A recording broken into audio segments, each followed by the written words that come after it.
All right, let's do a quick preview of Chapter 6 and specifically as it relates, or more specifically, anyhow, as it relates to our guests that will be coming in.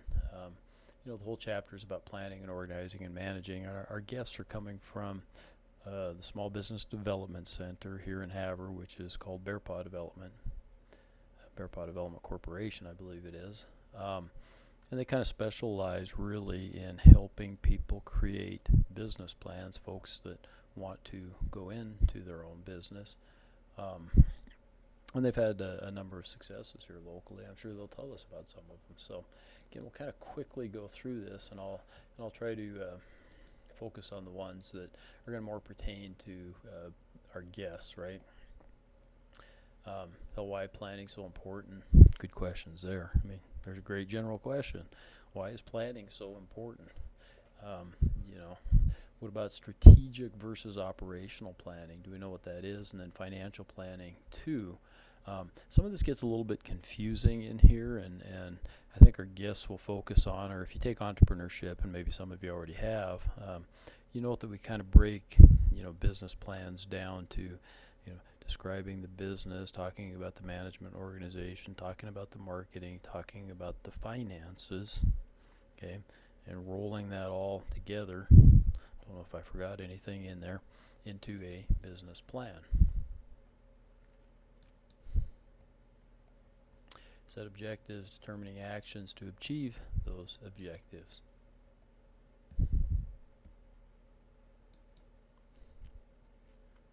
So why is it so important, right? You got to decide what business it is you plan to be in, or that you are in, right? What kind of finances you're going to need, how you're going to get those, what's your sales or overall strategy, really.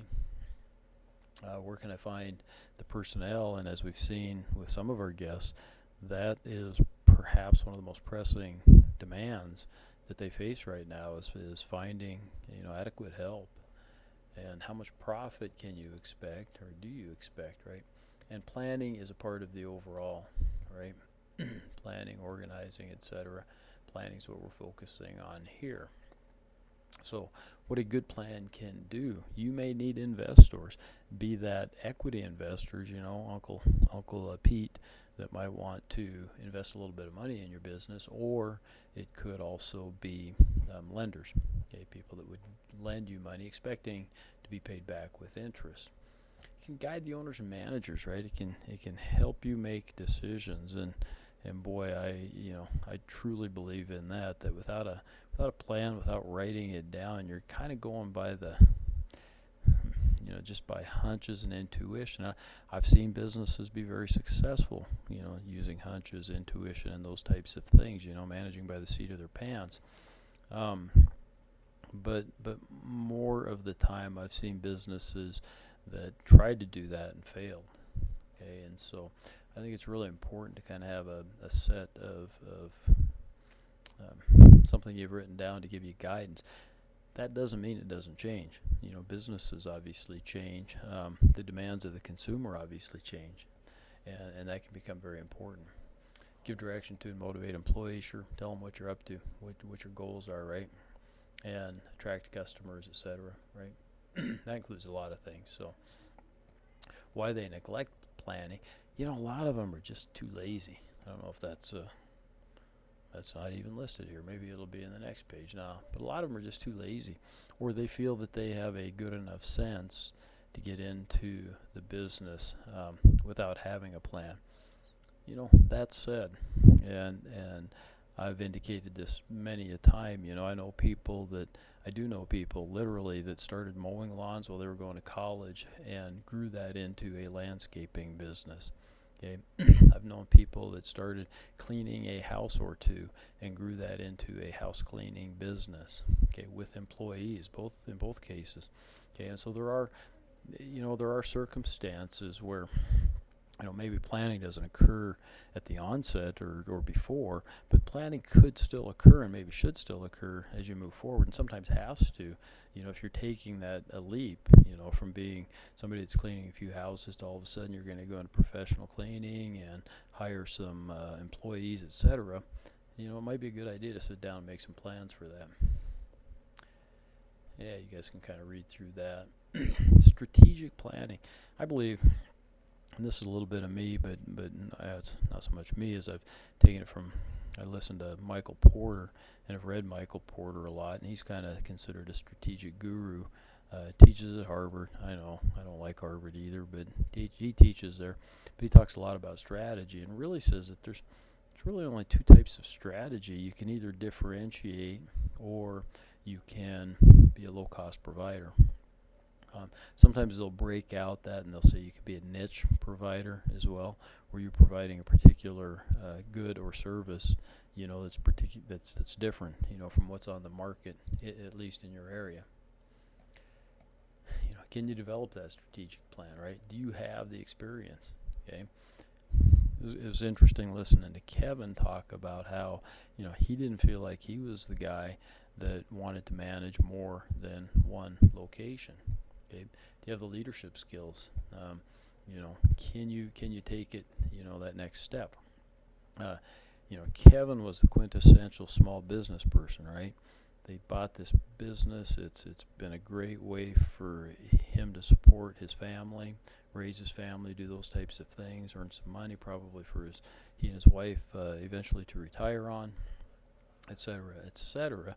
But he's not necessarily an entrepreneur, and hopefully later this semester I'll bring somebody in that's truly an entrepreneur, somebody that just likes to start businesses, doesn't have any desire to manage them as we go on. So, different sets of skills go into these, and I think we have to be honest with ourselves about which sets we have. Selecting the type of business, and that's interesting. And again, you don't have to start from scratch. You can look up things at franchise.org, even if you didn't want to do a franchise. Gives you hundreds of different types of businesses that might work well. Deciding whether to start a new business, buy an existing one, or buy a franchise. Should you do a plan if you're going to buy a business? Yeah, maybe. A good established business, you're buying it, maybe you've already worked there for 10 years, is maybe different than coming in brand new and looking at a business that's, been around for 3 or 4 years and is doing okay. You got all the finances for, you may want to take that to another level, and you might want to do a plan for that. SWOT analyses are good. Certainly nothing wrong with that, where you talk about your strengths, weaknesses, opportunities, and threats, and it's good to do those in a variety of areas. What might be your strengths in marketing, what might be your strengths in management. So you take different areas and you kind of look at your strengths, weaknesses, opportunities, and threats. There are other methods too of analyzing those things. Getting back to Porter, he likes to call it, or he doesn't like to call it, he brought up created a system called Porter's 5 Forces. It just talks about the various forces that are involved in a business and taking a good look at each one of those and analyzing it. It's not so different from a SWOT analysis, just kind of in the setup and a little nuanced differences. I don't know if our guests will talk a lot about Porter's or know about Porter's 5 Forces. They will definitely know about the SWOT analysis. This is more of a standard. You get into probably some more advanced, business coursework and whatnot. And that's really hear more about the strategic planning by guys like Porter and whatnot. Should you have a mission statement? Yeah, absolutely. Defines the present business scope and broadly describes the organization's present. I'm amazed. I look at the college's mission statement, and they've made it better in the last, I don't know, about 2 or 3 years ago they redid it, and they did make it better. You know what? They have a really good mission statement, but they don't call it that, and that is an education that works. It's a great and awesome mission statement. That should be the mission of MSU Northern. Some of the other things that they have in the other can be this, the objectives or the visions, right? I think that's kind of my opinion about the mission statement. The mission statement that they have is a short paragraph, and it gets too long. It's very hard to say that to somebody and keep their attention, right, for the whole paragraph. But it's really easy to say, hey, Northern, it's an education that works. What a great! I know that sounds just like a slogan. But it's like Nike. Just do it. Okay. Profit and losses and those types of things, balance sheets, etc. We've worked on those. Most of you have had business finance. You've probably seen those. If you had it with me, you certainly did. Um, Entrepreneurship too, we work on those a lot. HR, again, huge problem in today's day and age, finding good help, finding adequate good help, financial resources. Most people starting out don't have a lot of resources to do that. Um, you know, an exception to that when we had Steve in and talking about, he didn't have a lot of resources when he started his uh, transmission business, but when he moved into the brewing business, he had years of experience in business. Plus, I'm sure he had the financial resources that made it a lot easier to get into that particular business. Physical resources, you know, what do you have, right? Um, Maybe you've already got some of those things already that you can turn into a business. That happens, certainly. Or can you access those? Does your town have those? The town you want to do business in, does it have those? What's your competitive edge? Again, are you going to differentiate yourself, or are you going to be a low-cost provider? I find a lot of times, like in entrepreneurship class, people tend to use a lot of cliches when they talk about differentiating themselves. Well, we're going to provide superior service. We're going to meet the customer's needs. We're going to do those things, and those are certainly good. Don't get me wrong. They're not necessarily differentiating to a degree that's going to be meaningful, and so oftentimes you have to go a little bit further, in order to provide that kind of differentiation that makes somebody successful. Strategies we've kind of already hit. Operational plans, so more of the day-to-day stuff, right? How are we going to get this done? How are we going to do these things? How are we going to attract, investors? How are we going to pay our bills, et cetera, et cetera? How are we going to set up our accounting? Policies, general statements that serve as guides. I like, my opinion here is minimal is best. Set general statements or set guidelines. I think, and I've had lawyers. We had a lawyer with the bank who that's where I came up. I think with my philosophy, anyhow, is from her. I certainly can't take credit for it, but she said, keep them general. The minute you make these policies so thick, they're like an encyclopedia. The minute you fire an employee or something goes upside down with an employee, they're going to dig out that policy and they're going to read through it with a fine-tooth comb and find someplace where you violated your own policy. And it's written there in black and white, and you're going to get sued. If you keep it more general, okay, you might still get sued, but you're going to have a lot better defense. And so that was kind of her philosophy, and it's one I've adopted. So methods and procedures, things you're going to do, right? Budgets. Budgets are extremely important. Setting those ahead of time, following what you've done in the past, doing those types of things are great. But again, you shouldn't be necessarily tied to them. If opportunities present themselves, that's good to be prepared for that. Be prepared to maybe take advantage of some of those opportunities. So here you go, choosing different things, and you guys can look through this. But these are maybe the foundation of some good questions that we can ask our guests. How important is choosing a location? We heard Kevin talk about being on Fifth Avenue versus First Street. Is he missing out on any business? He thinks not. And maybe he's right. And I would guess his location is probably a lot less expensive than being on First Street in terms of taxes and some other things, right? Okay. Are these things important to have in a plan, and why are they important to have in a plan? Financial planning, involves determining, net profit, cash flow, those things are all, you bet. Equity investors, lenders, microloan. Now here's where we get to probably the meat of the questions that we could ask, right? Small short-term loan provided by the SBA through intermediaries. Well, one of the intermediaries is Bear Paw Development Corporation, right? They do make micro loans here, I know, okay, for smaller businesses that are just wanting to get up and going. Sometimes they may be a little bit bigger, but they need just a little additional financing that qualifies, I think, for that micro loan. But we'll have to ask our guests. Here's a meat of something that they do. In addition to helping with the planning, they also do micro loans, okay? And I think they have a revolving loan fund that as people pay it back, they can re-lend to that then. So, okay, business plan, that's kind of what we've talked about. And again, it's some of the meat of what they do. How do you help people prepare business plans? What resources do you provide? Will you write it for them? Those are great questions, right? What the plan should include. Sure, we're going to see some more things later on that tells you right here, right? Typical business plan format. This one's pretty good. I would move some things around. They talk here. They got the marketing plans here under objectives and goals, and over here they got definition of the market. Well, I'd combine those maybe into a different section. So my particular format or template that I use is a little different than this.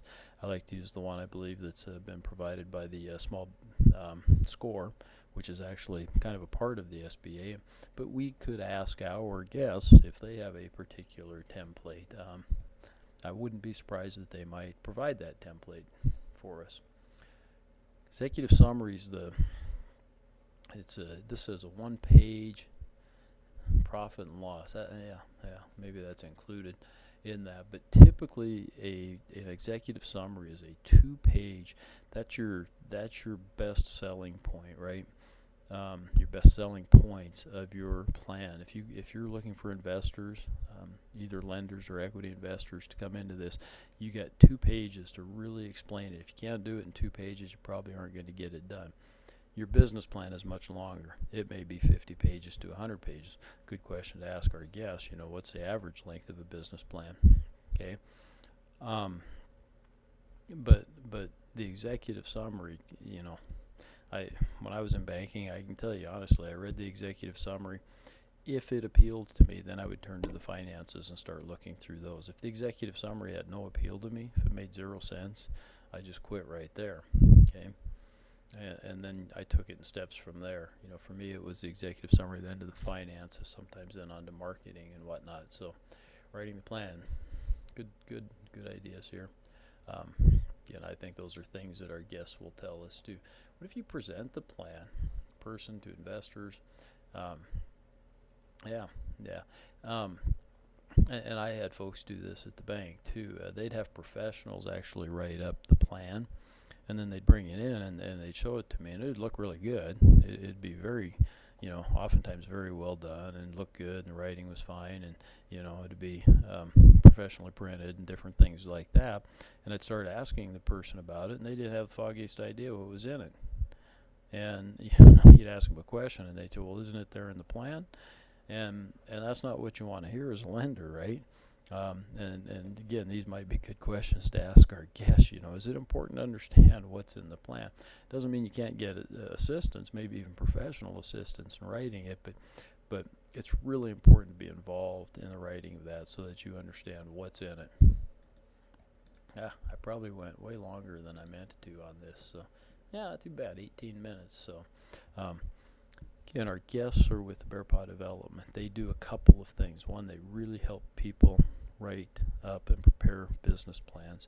They do a decent amount of that. I think they'll also tell you that, and maybe it's a good question to ask, how many people come and start the process and then don't ever take it any further, right? What percent do you think actually go from start to finish and put their plan into work, and into the job, or into the business? Other questions might then be good to revolve around. Good questions to ask would be to revolve around their micro loan or other loan programs that they have. They'd also participate with the Small Business Administration, and asking questions about their participation there might be good as well. Asking questions about what other services they provide for small businesses might also be good. Okay. They have at their fingertips a lot of resources because they're professionals at it. That I've seen students spend days researching the internet trying to find out what the average markup or gross profit is on sales of tennis shoes, for example. And you can look maybe, but you could probably just go down to the Bear Paw Development and talk to one of these two that are going to come in and just ask them. They probably have it right at their fingertips if they don't know it off the top of their head. Okay, so they're a very, very valuable resource, and I encourage you, especially if you get into entrepreneurship, to use them as a resource. There you have it. Talk to you later.